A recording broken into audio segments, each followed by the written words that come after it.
Same with Jane, Season 2 Local Legends, the show that helps you to thrive, not just survive.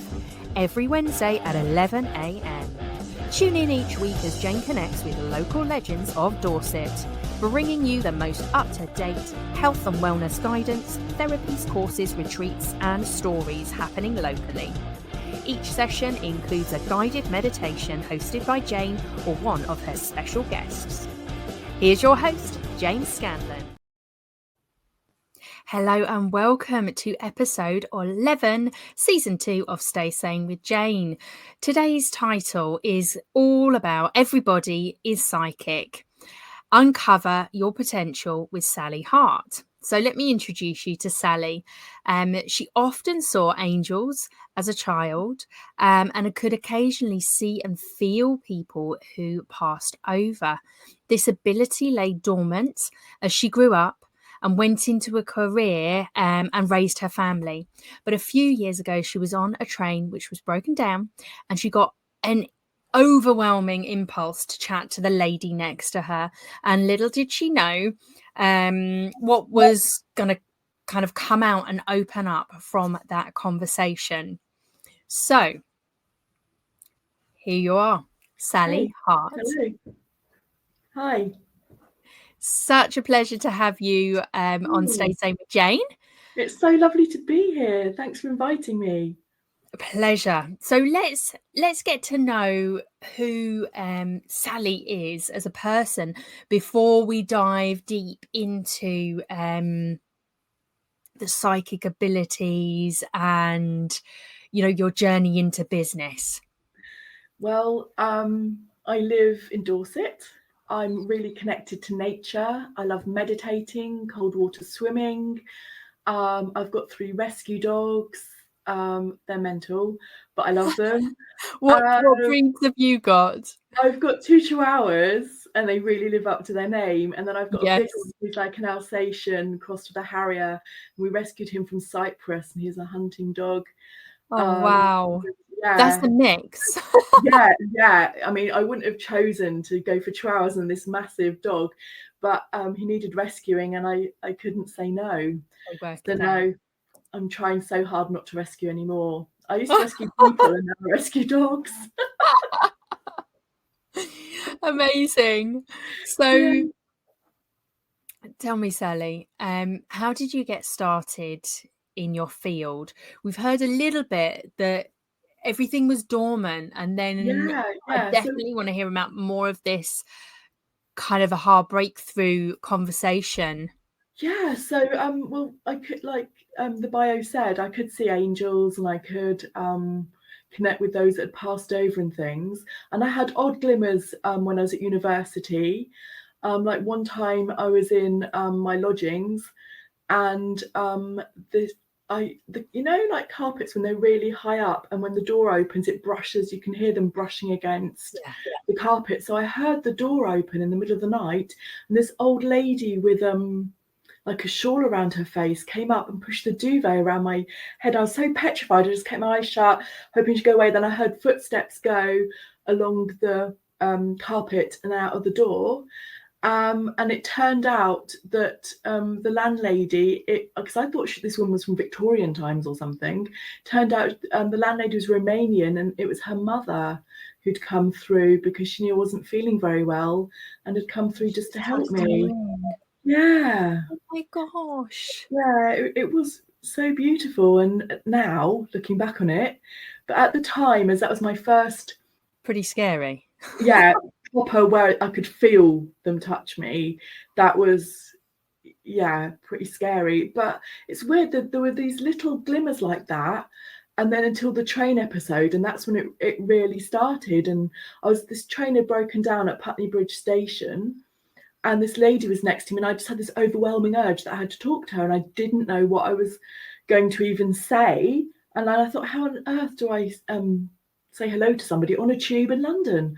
And luckily she sneezed so that I could say bless you, and that a conversation ensued, and it was one of my first, what I now know was one of my first messages that I was giving. And And this happened on and off at various places. I'd be in the theatre and I'd have to give a message, or one time I was in church.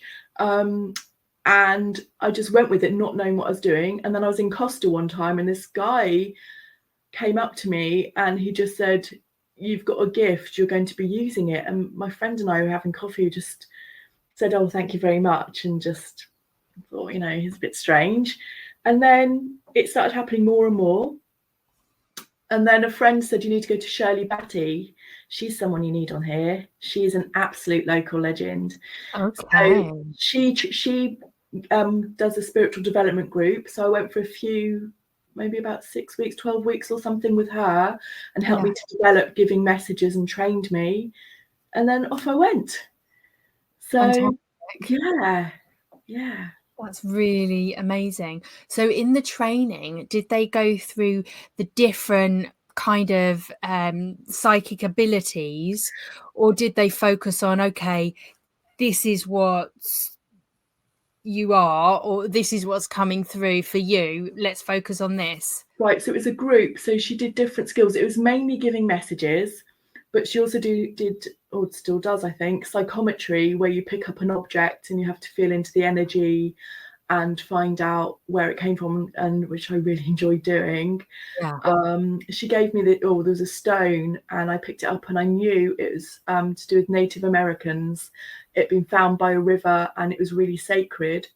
And it turned out that she'd been given it by a Native American elder, and the place was near a river. And I was correct. So Wow. and she did stuff with color as well, connecting with star family, I think we've done sometimes, and light language. So she was pretty good at doing the whole gamut, really. Oh, amazing. So when was that? When did you kind of train to home in these abilities? I've got to think it was in lockdown, so we may or may not have met in a group in lockdown. So about that sort of time. I think we started before lockdown, and we may or may not have continued. Very good. So tell us a little more about your business. Right, so things are developed from from giving messages. So now I do give psychic readings. So I'll tell you about that first, and I'll tell you about the different things we do. So on the day of a psychic reading, do you know what? Sometimes it's as soon as the person's paid and it's in the diary, their guides will often start gathering. So some mornings I'll wake up on a reading to find like either people who've passed over or guides, or so by the time I come in, this meeting's taking place in my cabin, but this is where I do my readings. By the time I come in here to tune in, I've already written down about a side of A4 paper to just start off. So I start with customers with I tell them, and then each point I make, we then explore. And then obviously then they can ask questions and explain why they're here. But oftentimes I've covered it in what I've got through beforehand. Wow. So that's how that works. I started channeling Mary Magdalene. She came through. My first workshop ever with Shirley was a channeling workshop, and I went in and she said, "No, of course you can all meditate." And I was like, which I couldn't. And I'd literally done nothing. And luckily I could channel. So, and she was saying about the way of the rose, and I didn't know what that was or anything. And to be honest, I just wrote it in my journal and ignored it for a few years. And then Mary Magdalene got, more and more pushy at wanting me to work with her. For a guide, a reading with somebody called Corinne Seister, who you also need to interview, who's an amazing local legend. She did this, that side, a picture of Mary Magdalene, because that's who came through as my guide at that time. So her and I started to work with Mary Magdalene. We developed a womb healing course, and it's all done psychically. There's no hands-on. And women, if anyone's had a cesarean or something, and it kind of feels like that. So psychically, it's like they're weeding in your stomach or your womb area, and then pulling out all the trauma that needs Yes. to come out, because the idea is that trauma is stored in the womb. Yeah. And it's a different way of accessing that trauma and beginning to pull it out. Yeah. I've heard a lot of people talk about psychic surgery, and I think you've explained it really well. Yeah, that you are kind of going in there and taking away the block negative energy vibrations or those trauma wounds. That's right. Yeah, it's like the energetic imprint that's left from those has got to be removed. So we've got a course that we've written, and it's called "Be the Queen of Your Universe." That's good. Yeah. And Corinne's done the artwork, and we've done meditations with it. So that's one of the things I do. I also run women's. Let's dive a little bit deeper into each, because we've got lots of time to discuss these. We've got lots of time. So do you still do readings, psychic readings? Yes, I do. So they are, I would say the majority of my work now is groups. Yeah.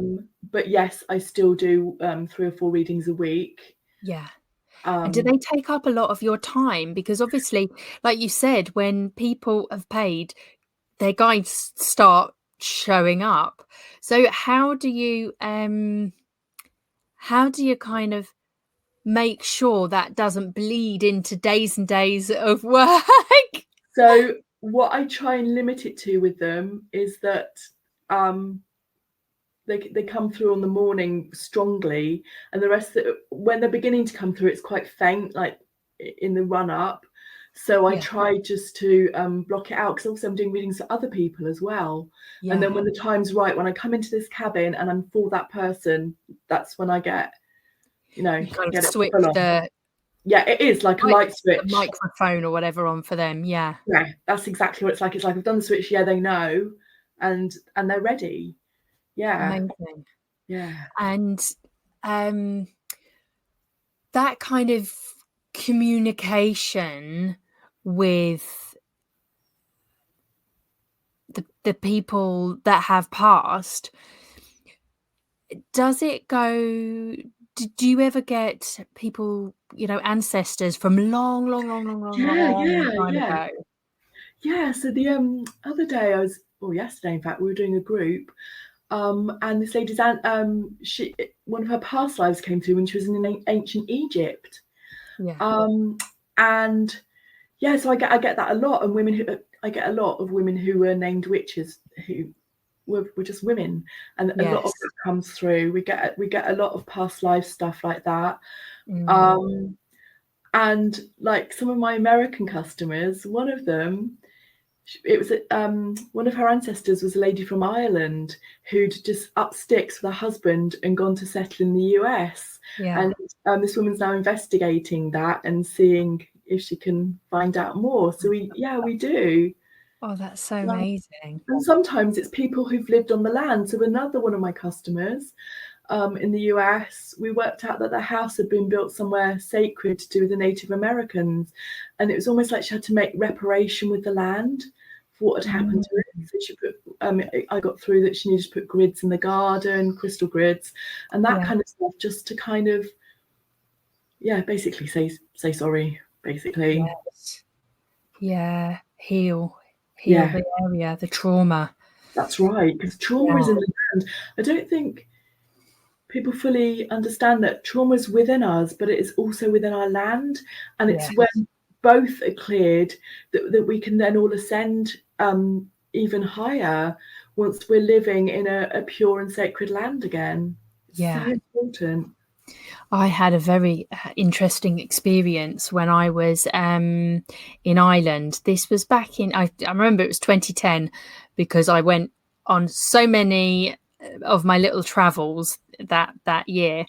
And it was the first time I'd taken a flower essence that helped with opening your third eye and your psychic ability. I was out hiking on my own, exploring for fairies. And I went on top of this huge mound, and it was beautiful blue sky, hot. And I was just up there sunbathing, and I literally heard the earth talking, and I was like, what is going on? As I was just lying meditating, really, and I heard the messages coming through from the earth. It was magical. Yeah. Unbelievable. Yeah. Yeah, because the earth has a consciousness, you know, every living thing has a consciousness, and we just need to connect into it. Gorgeous, isn't it? It is just like so the beautiful. universal consciousness. Yeah. And if we kind of step forward again into the Sisterhood of the Rose and Mary Magdalene, and I really feel like she is coming through strong. It's getting stronger and stronger over the past, say, 4 years, and it's just getting more. She's everywhere, right? Yes. That's when she started coming through to me. When I asked her about this, she said it's because we're coming into the age of Aquarius. The age of the Aquarius heralds the time when divine masculine and divine feminine are going to be more in balance, or that people are going to work towards that. So that is why so many people are channeling her and getting similar. And obviously when you channel, I suppose you get your own, it's a bit like ice cream, you get your own flavour, but the message is the same. Yes. So, and it's just wonderful, because I chat to so many women and Mary Magdalene's coming through to them, but in different ways. And it's almost like she's planting seeds in different areas of the world. We're then forming our little tribes, and then eventually the energy of the world will lift enough for then divine feminine. Well, there's a lot of work going to be involved, but with divine feminine and masculine in balance. So that's the aim with the age of Aquarius. And that was prophesied in the Gnostic Gospels. It was prophesied that was how it was going to go. Wow. Yeah. Amazing.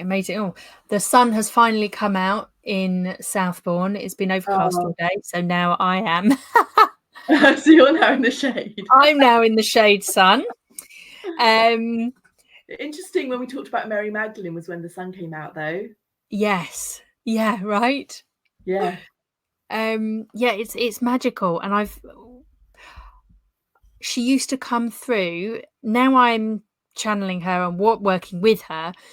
It doesn't happen so much, but virtually every card reading I would do, she would show up, her card would be there, and also Jesus would be there. Yeah. And it just, the messages and the energies were just so beautiful. Yeah, I mean, well, she's the archetypal divine feminine. So we've got other women. We've got Guan Yin, White Buffalo Woman, the goddesses, like Bridget, Aostra, and goddesses like that. But she is the archetypal divine feminine.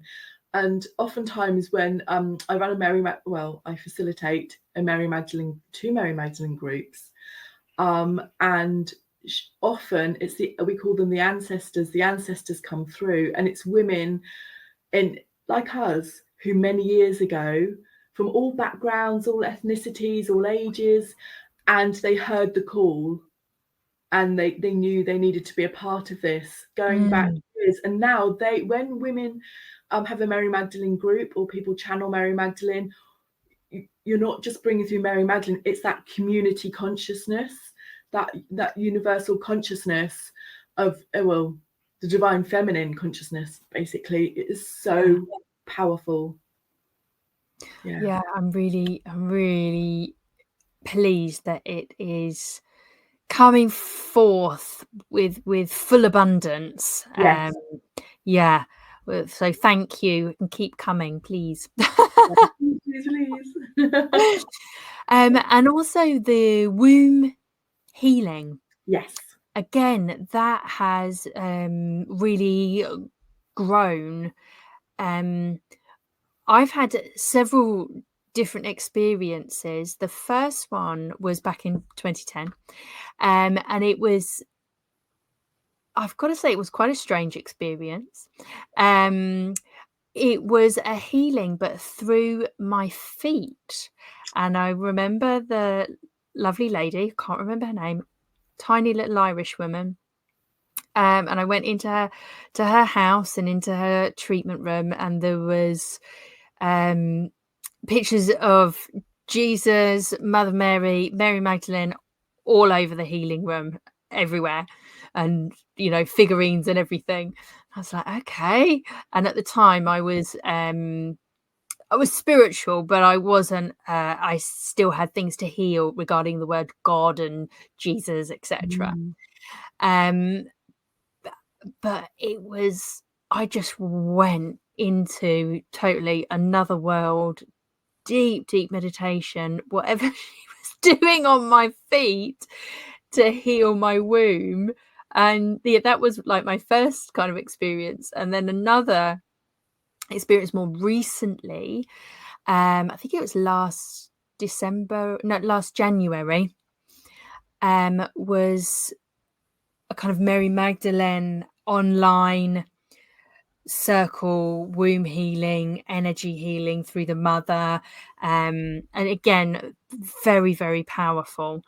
Can you tell us about your experiences and what you're doing now with regards to womb healing? Yeah.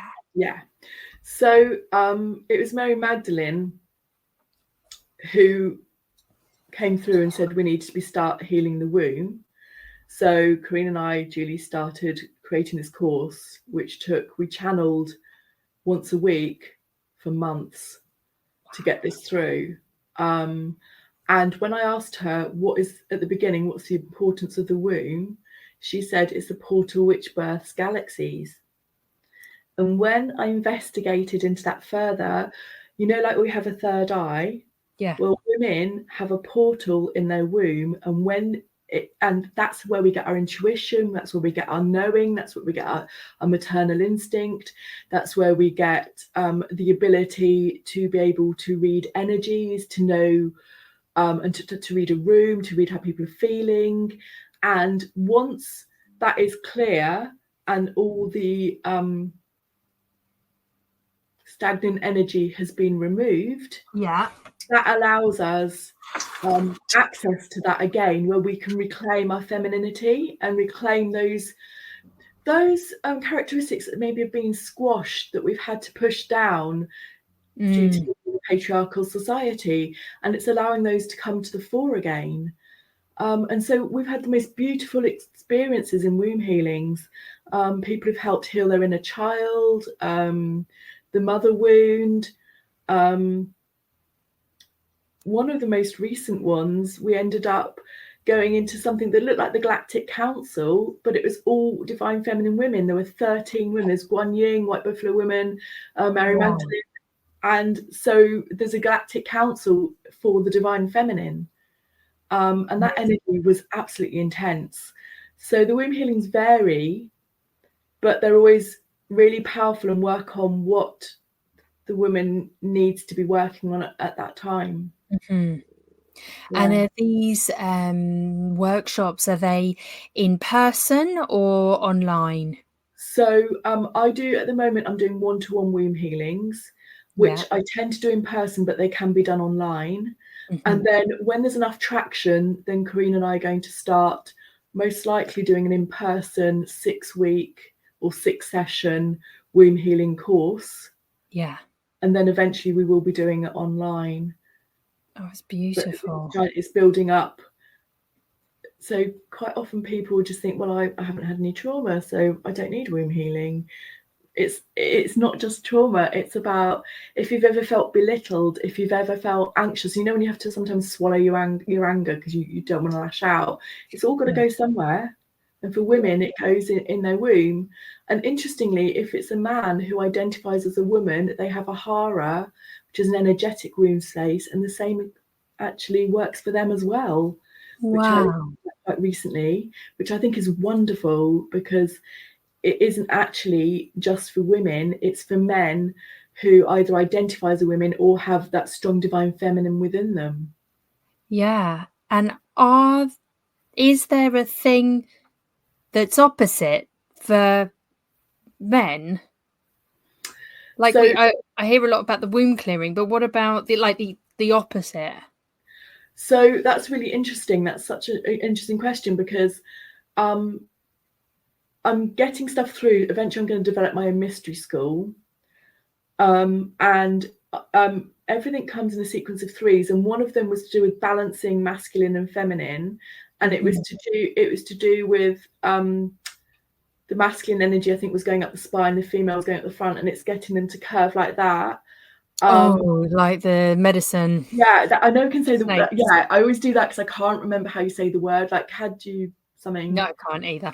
Yeah, but that caduceus, I'm not even sure how you say it, but that, and basically that was the image that came through in the caduceus, or whatever it's called. People watching this are just going to be laughing, thinking, "Oh my life, she can't even say the word." But that actually started out as a divine feminine symbol, because you've got the chalice, which is the divine feminine, the stem, which is the male, the base, which is earthing and groundedness, and the snakes are the divine feminine and masculine curling up to the top. Beautiful. So that's as far as I've got.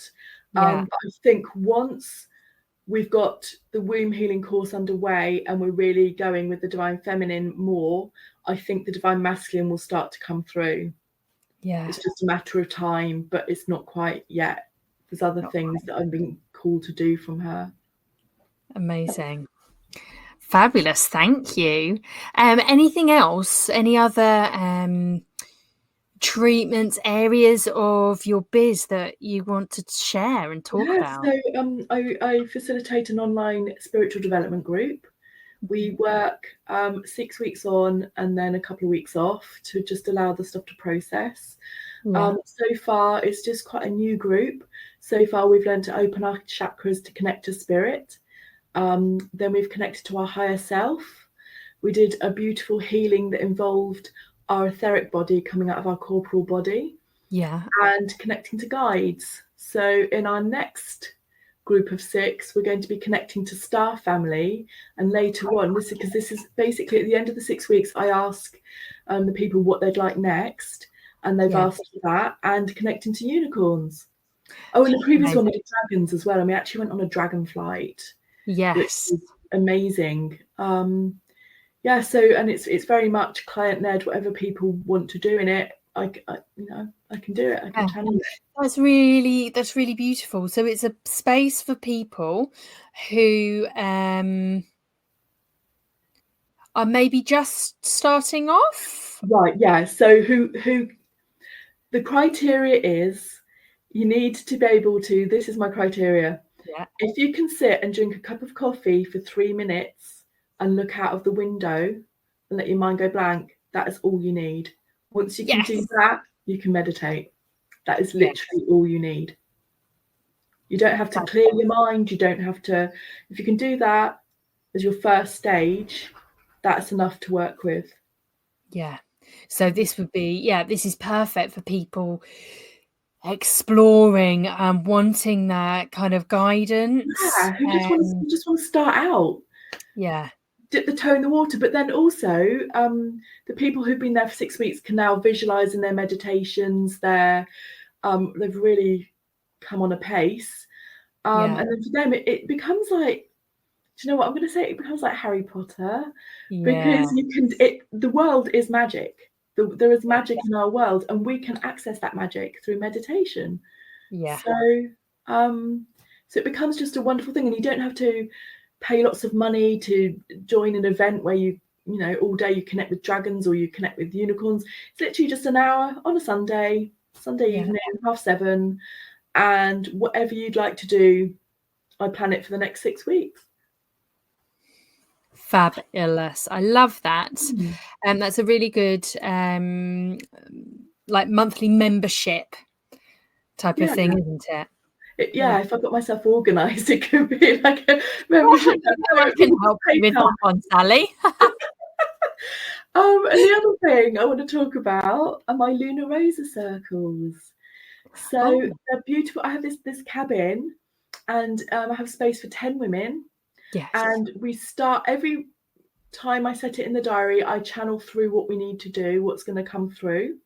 So we start with a cacao ceremony, and I use the Oh My Goddess cacao, which is grown by a women's collective. So everything in my business, I basically support women.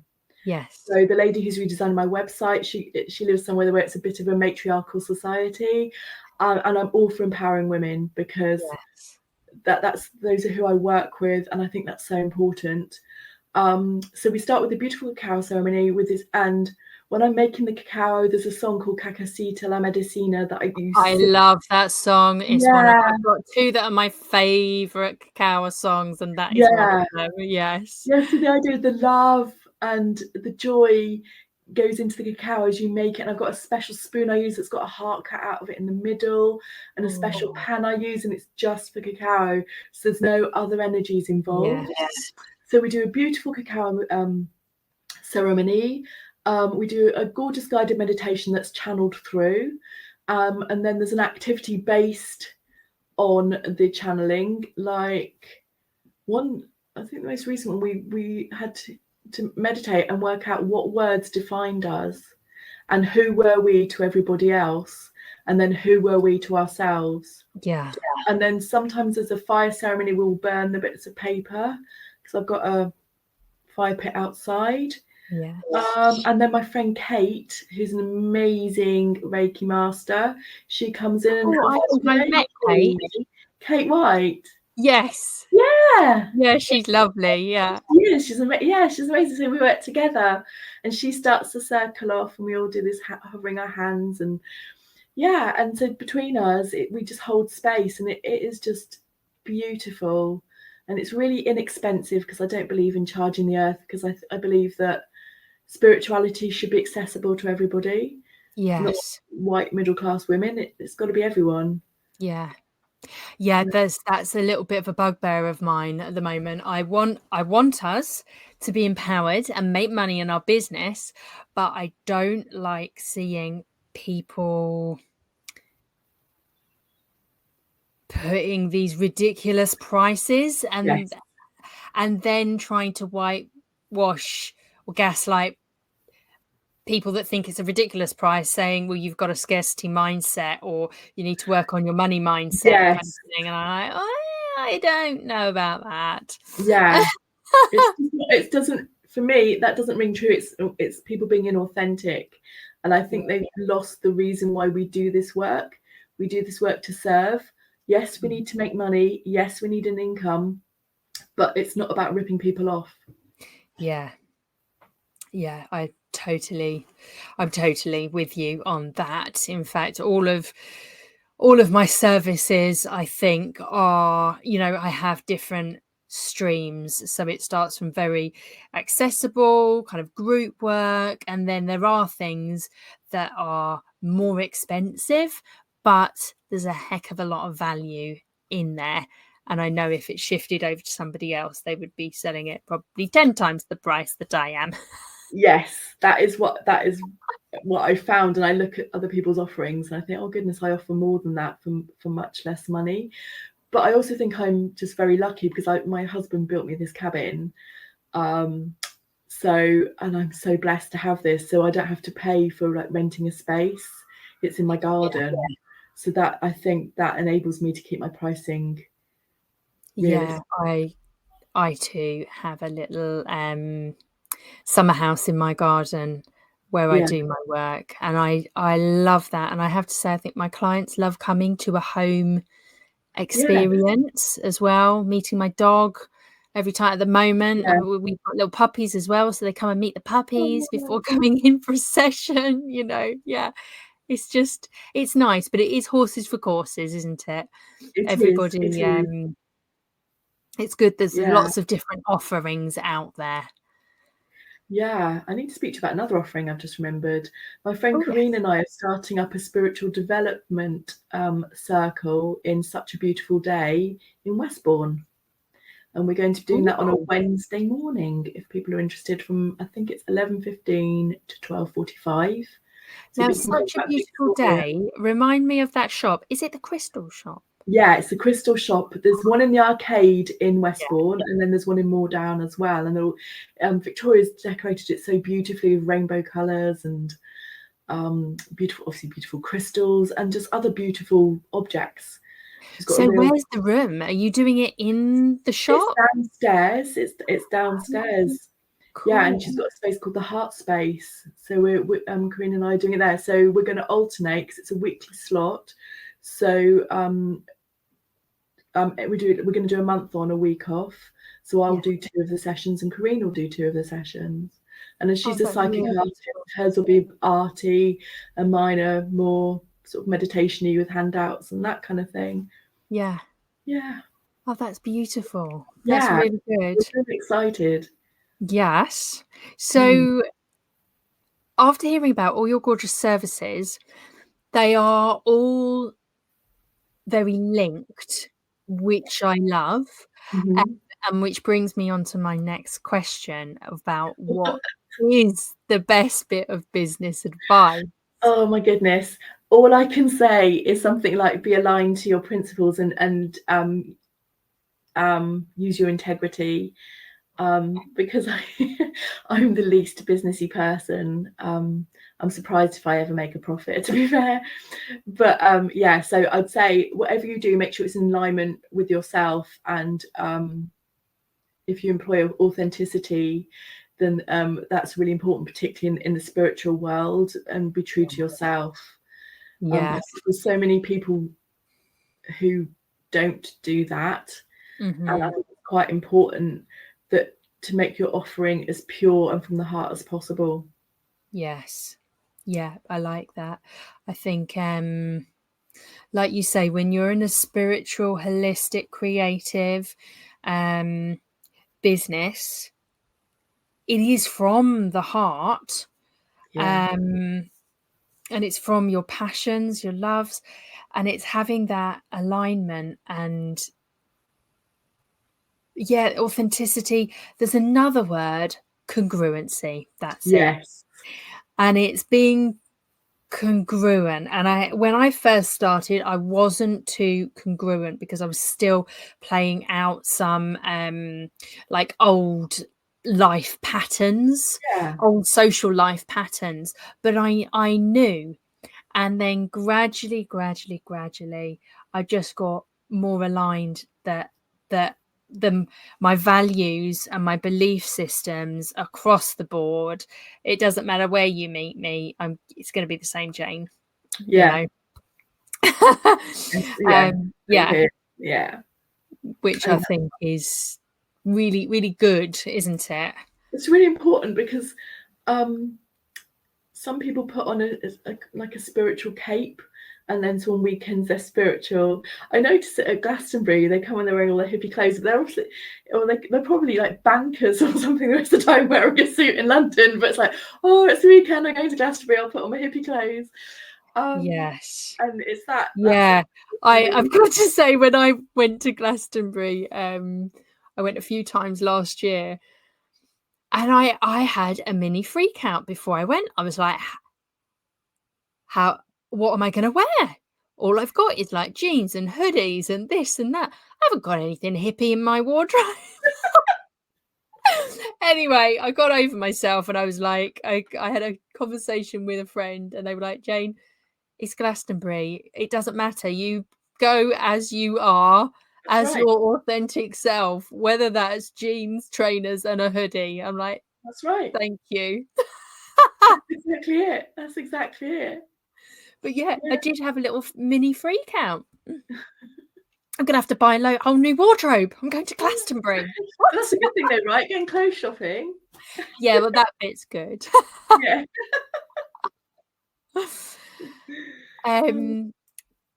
So if we were to work together, what would it look like?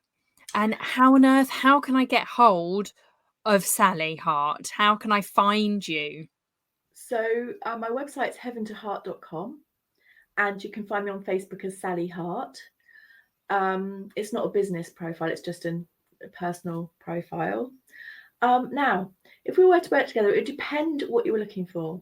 If you were looking for spiritual development, I could guide you to one of my spiritual development circles, or some people prefer to work one-to-one.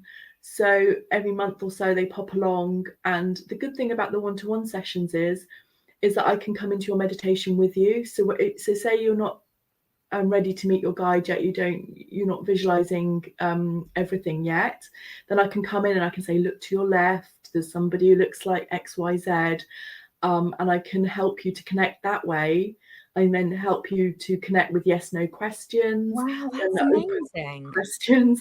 And then once you're on it, after a couple of sessions, I go in and make sure you're okay, then I pull out, and then it's your private communication with your guide.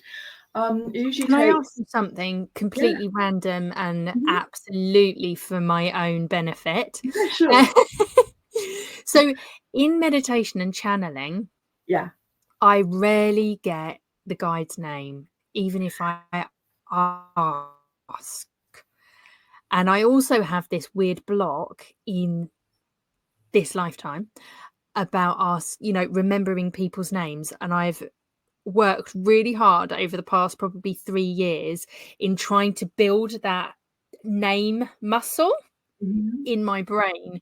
Any top tips on how to get a guide's name, or is what's happening in my reality happening in my meditations, or vice versa? Not really, I wouldn't say. I'd say guides, for them, the name is not a big deal. Okay. So they're really not bothered. So when a client is quite keen on finding out a guide's name, oftentimes the guide will say, okay, you give me a name because I know you need a name to associate with me. And the client gives the name. And then whenever they then come through, like one of them gave her guide a name of a crystal, and that was in one of our first sessions. And then yesterday, I think it was, when we were doing our session, this guy came through again wearing that crystal. So that was how I knew to identify. So, look, your guide X is here. And so they'll do it like that. So you don't have to have a name. It could be an object that they carry with them, or just something to identify them by. But then some of the teacher guides, like when I work with Lord Katumi, he's very keen to tell me his name. He will start with that. If I can't feel his energy already, which I've worked with him enough now, so I do. But at the beginning, he explained who he was, why he was here, why it was him that needed to come through, and he was there to teach me stuff. So that's really interesting. Yeah, because I've known who all of the, say, big people, the ascended masters. Right, exactly. I don't know anybody else. Because they need their name to be known because of the work that they want to do with us. Aha. Whereas the other guides, and I've had guides shapeshift for me, like one reading this week, I thought it was somebody from the Star family coming through, and then I heard a laugh, and that's because they were surrounded by light. But as I got like more in focus, if you like, like a binoculars, getting more in focus, then I could see the outline, and it was an angel, and that kind of thing. So it's the guides can work however they need to work. Amazing. Oh, lovely. Thank you so much. You're welcome. And then look, we just got another little insight on how you work with people. So thank you. And then obviously, if you're into the Divine Feminine, you could join a Mary Magdalene group. I do a Tuesday group here. And the course is all channeled. So I did it with my Monday group a year ago, and now I'm using the same course with my Tuesday group. That's beautiful. And then there's obviously womb healing, the Luna Rosa circles. It's basically whatever path you want to take, or you might want to dabble in a bit of everything. But mainly it's all got a Divine Feminine flavour. Fantastic. And they find you on Facebook? Yeah, Facebook is Sally Hart. And you'll recognise me. And www.heaventoheart.com. Heaven to Heart. Fantastic. Yeah, I've got a YouTube channel, but I'm not very good at that yet. Yeah, and we will put all the links above and below for people to connect. I'll copy and paste them for you. Yes, I've got them here. Okay, brilliant. any offer or top tip for the Yeah, audience? I think the start of spiritual development is meditation. And first of all, when you get these apps and things, they go, oh, you've got to meditate for 20 minutes every day, you've got to practice, blah, blah, blah. I would say just ignore that. Because if you don't have time to meditate at that particular day, then it's not going to be beneficial. You'll just start overthinking and stressing, oh my God, and it become like a real pressure moment of your day. And meditation is supposed to be joyful. So when I first started out, I only meditated once a week at 2:30 on a Tuesday.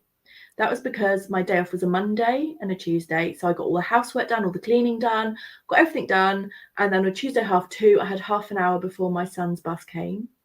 And that was literally the only spot I had. And then my guides knew to turn up at that time. And then they'd be waiting for me. The other thing, if you're short of time for meditating, is to pick a piece of relaxing music. Now mine is 11 minutes long. And I just play that music. If I only got a short time to meditate, I would just play that. And then I know when the music's finished, 11 minutes has passed and it's time to pull out, rather than lose myself for hours in meditation. And then the final tip I would say, it is the cup of coffee tip. If you just practice stilling your mind by drinking a cup of coffee and looking out of your window, or watching a candle, like a tea light, till the top of the tea light liquefies, that's enough time just to do that, and that is a good start. Don't press yourself with these apps and things, because you'll end up overthinking, and it will become not a nice moment in your day, and it's supposed to be something beautiful. I downloaded the apps years ago, and I swiftly deleted them because I just didn't like the voice for a start. No. I can, you've got to have, if you're having a guided meditation, you've got to have the right voice that you're listening to. Yeah. I have actually got a healing meditation on my YouTube channel. I've only managed to do it once because I'm still trying to learn iMovie, but it is on there if you're interested. If people are interested, it's a beautiful, relaxing, healing meditation, and it's free. It's about 24 minutes long, and it's free. Fantastic. Right. Well, we shall share that as well. Thank you so much for talking to us and sharing your gorgeous story. We're going to say goodbye to you, Sally Hart, from Haven to Heart. Heaven to Heart. Heaven, sorry, to Heart. And I look forward to meeting you in the flesh very soon. That would be gorgeous. Well, thanks so much. It's been absolutely joyful. Thank you. Pleasure. Goodbye. Bye.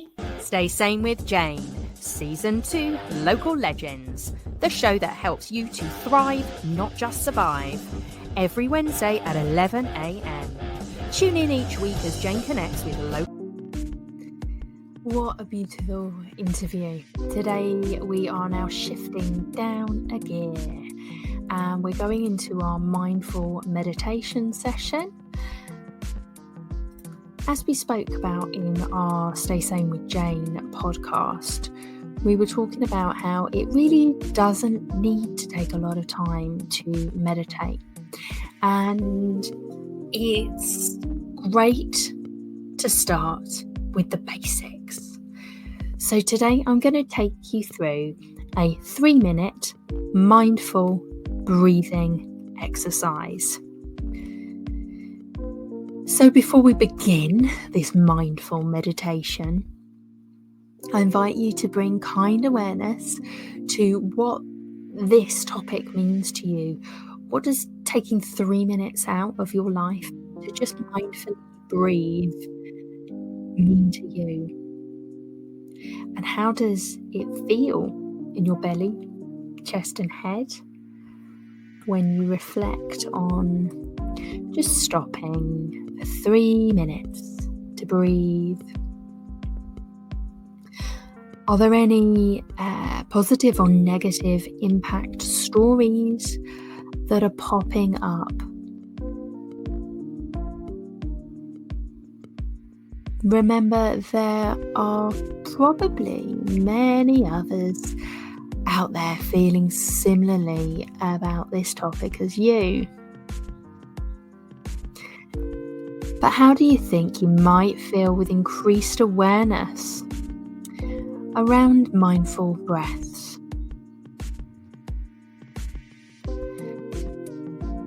And when you can apply increased mindfulness to this topic in your everyday life. So let's take a moment to just settle into your body and settle in a comfortable position. This can be standing, sitting, or lying down. This is truly a mindful meditation that you can do anywhere and everywhere. It just takes 3 minutes. So invite a sense of ease and relaxation into the body.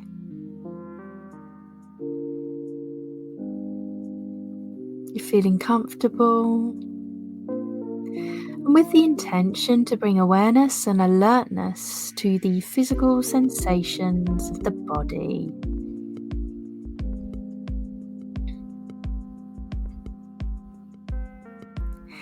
Can you feel the weight of your body on the ground or your chair?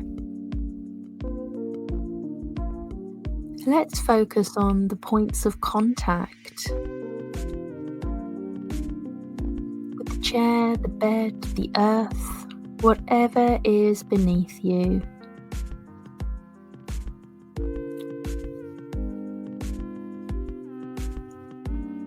Noticing the sounds around you move through your ears. Noticing any smells.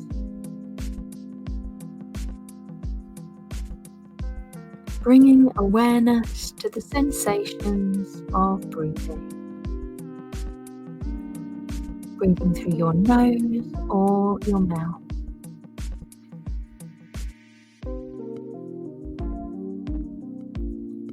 As you breathe, see if you can relax your belly and your chest. Seeing if you can loosen any tension, soften any tightness, and allow yourself to breathe full, deep breaths. Inviting a sense of ease in your belly and your chest as you let go of any tension. Dropping your shoulders, softening your hands and the muscles of your face.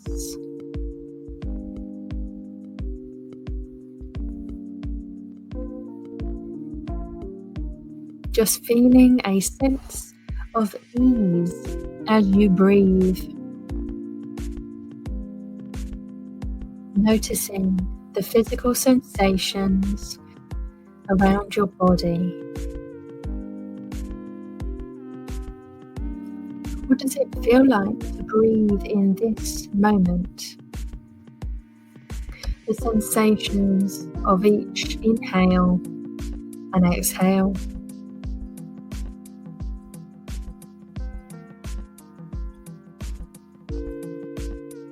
And today we're going to practice 3 mindful breaths.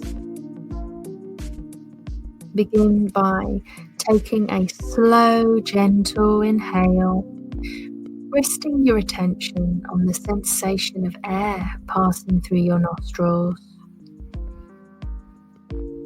filling your chest and abdomen.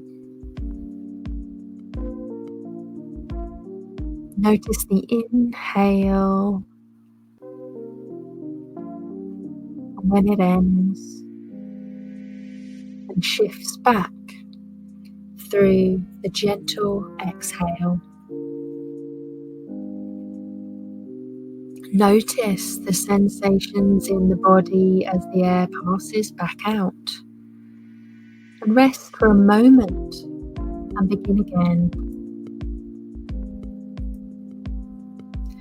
Long, slow inhale, directing your attention to the sensation of the air as you breathe in, and the long, slow exhale, noticing the sensations as the air passes out, noticing the air move in and out.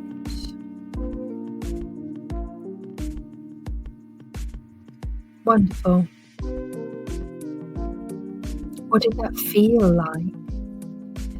If you had to describe the sensation of breathing in those moments to somebody, how would you describe it? What temperature was the air? How long was the exhale? Was there a sense of ease or a sense of trying to do it right? What was that experience like for you? Over time, you'll be building your concentration as well as your sense of kind curiosity,